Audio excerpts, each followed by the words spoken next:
क्योंकि परमात्मा को हमने देखा नहीं है, आत्मा को जाना नहीं है, और इंसान का ध्यान क्यों करे, और जीव जंतु ये तो इंसान से भी नीचे की योनि है। तो प्रश्न ये उठता है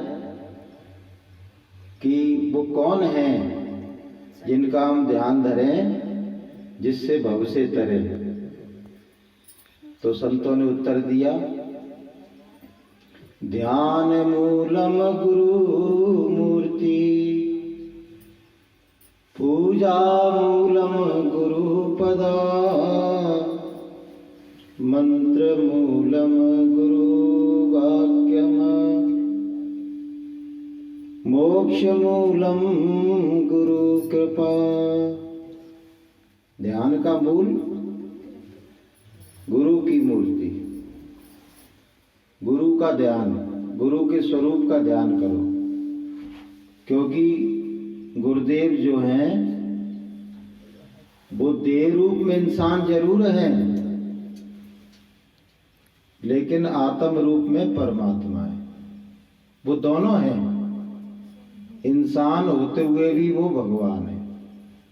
बाकी तो इंसान है सभी, लेकिन गुरुदेव देह रूप में भगवान है। इसलिए महापुरुषों ने कहा कि ध्यान का मूल क्या है, गुरु का स्वरूप का ध्यान करो। तो पूजा किनकी करें?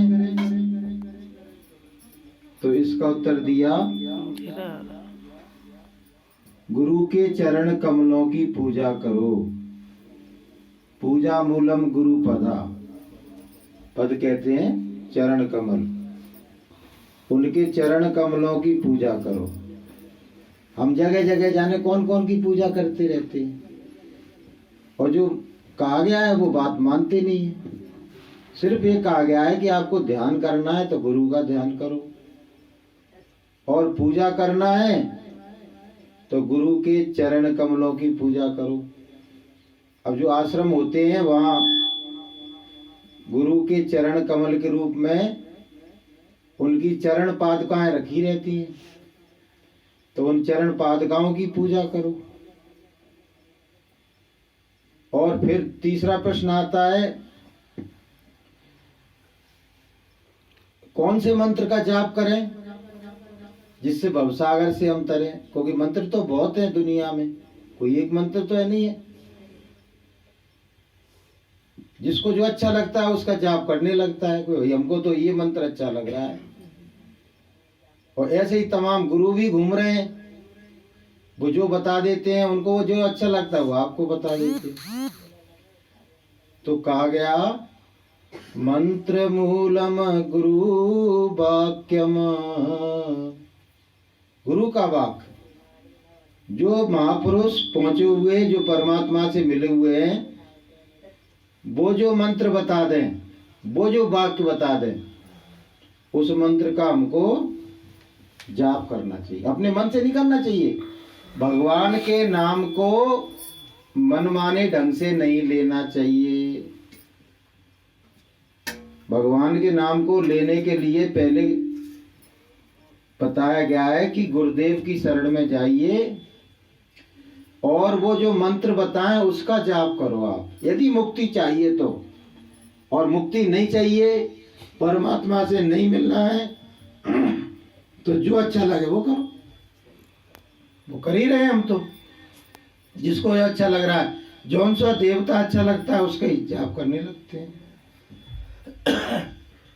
तो मंत्र कौन सा होना चाहिए? जो गुरुदेव ने बताया है हमको।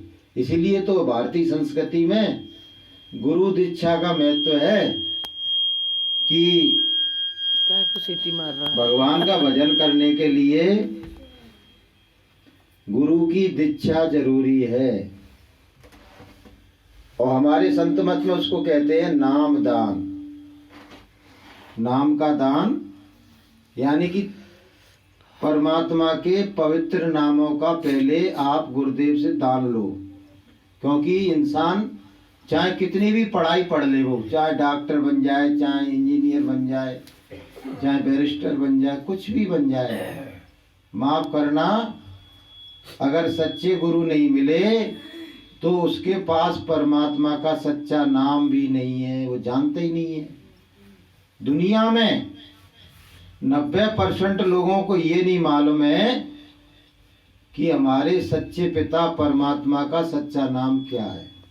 90 तो मैंने बहुत कम बताया है, बल्कि मैं तो ये कहूँगा 95 से लेके 98 तक लोगों को ये मालूम नहीं है कि मेरा सच्चा देश कहाँ है, मैं कहाँ से आया, कौन लाया, किसने फंसाया और कैसे मैं अपने देश वापस जाऊंगा। जब तक सदगुरु नहीं मिलेंगे तो ये भेद पता ही नहीं लगता है। तो क्या कहा गया कि गुरु से पहले नाम लो, दीक्षा लो, मंत्र मूलम गुरु वाक्यम, और उसका आप जाप करो। तो गुरु महाराज ने अपन को 5 नाम बताए, 5 नाम, 5 रूप, 5 स्थान, 5 बाजे। नामदान में यही तो बताया जाता है। वो किस लिए बताए? वो इसलिए बताए कि पौड़ी दर पौड़ी, सीढ़ी दर सीढ़ी आप चढ़ते जाओ और अपने घर की ओर पहुंचते जाओ। एकदम तो आप अपने घर नहीं पहुंच पाओगे, जो बीच में है उनको भी तो खुश करना होगा, उनका नाम जप के, उनको याद करके, उनका ध्यान करके। तो गुरु महाराज ने सच्चा भेद बता दिया अपने घर जाने का।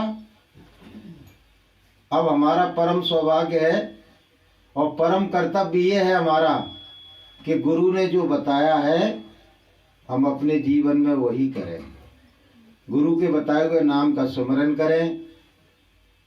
पूजा की इच्छा हो रही है, भैया पूजा करना है, क्योंकि पूजा पहले अपन करते रहे कि किसी पर फूल चढ़ाना है, कहीं अगरबत्ती लगाना है, किसी के चरणों में झुकना, तो चले जाओ ना, यहाँ गुरु की चरण पादुका रखी है, वहाँ जाके शीश झुकाए आओ और उनको प्रणाम कर आओ और उनसे विनती कर लो, तो पूजा हो जाएगी। अब ध्यान की इच्छा हो तो गुरु के स्वरूप का ध्यान कर लो। जब हम ये तीनों कार्य करेंगे तो आखिरी में उन्होंने कह दिया मोक्ष मूलम गुरु कृपा। जब गुरु की आज्ञा के तीनों कार्य हम करेंगे तो गुरु की कृपा हम पर हो जाएगी और हमारी मुक्ति हो जाएगी, हमको मोक्ष मिल जाएगा। अंग्रेजी में कहते हैं सेल्वेशन ऑफ सोल, यानी आत्मा की मुक्ति हमारी हो जाएगी।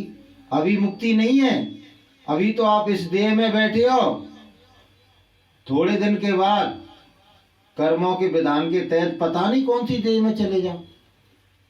जो सत्य की राह पर नहीं चल रहे हैं, जो गुरुदेव के बताए रास्ते पर नहीं चल रहे हैं, वो कर्मों के विधान में फंसे हुए हैं और कर्म की गति कहाँ उनको ले जाएगी। को वो अच्छे कर्म करें तो स्वर्ग में चले जाए और अति निकृष्ट कर्म करें तो वो आत्मा जो आज यहाँ है वो नरकों में पहुंच जाएगी, 84 में जा सकती है।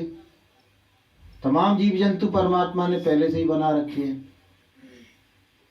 तो गुरु की कृपा को अपने लेना है तो गुरु की आज्ञा का पालन हमको करना चाहिए। और भी कहा गया, समझाने के लिए संतों ने पद भी लिखे, दुआ भी लिखे और वचन भी लिखे कि कैसे भी तो समझ जाए। सीधे सीधे भी बता दिया, पदों से बता दिया, प्रार्थना से बता दिया। तो प्रार्थना क्या कह रही है?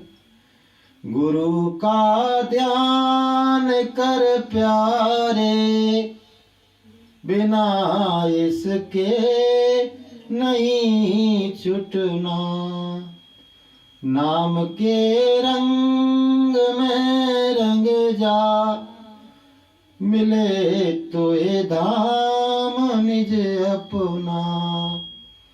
गुरु का ध्यान कर प्यारे, बिना इसके नहीं छुटना। तो भैया गुरु का ध्यान करो और नाम के रंग में रंग जाओ।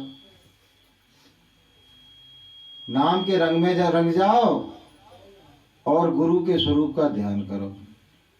मीराबाई से जब पूछा गया कि तुम रंग में रंगने की कह रही हो, तो कौन सा रंग तुमको अच्छा लगता है? कौन से रंग में रंग दें तुमको? तुम्हारी सूरत रूपी चादर को कौन से रंग में रंग दें? तो वो क्या कहने लगी? हरी ना रंगाऊंगी मैं, लाल ना रंगाऊंगी, हरी ना रंगाऊंगी मैं, लाल ना रंगाऊंगी, अपने ही रंग में रंग दे चुनरिया, सतगुर पिया मेरी रंग दे चुनरिया, सतगुर पिया मेरी रंग दे चुनरिया। तो बोला नहीं, मैं लाल पीली हरी रंगाने थोड़ी आई हूँ, मैं तो अपने गुरुदेव के रंग में रंगवाने के लिए आई हूँ।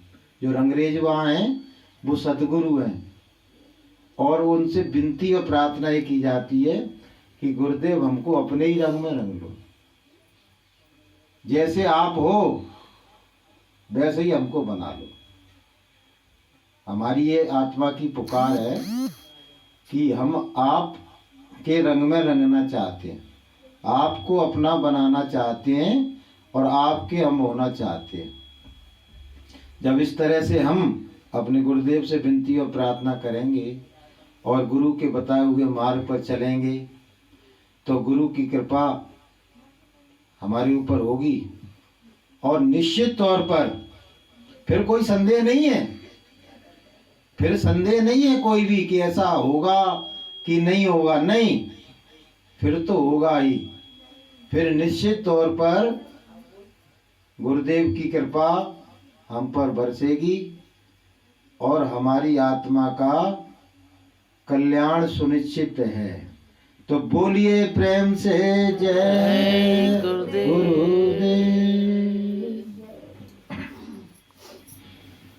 विनय करूं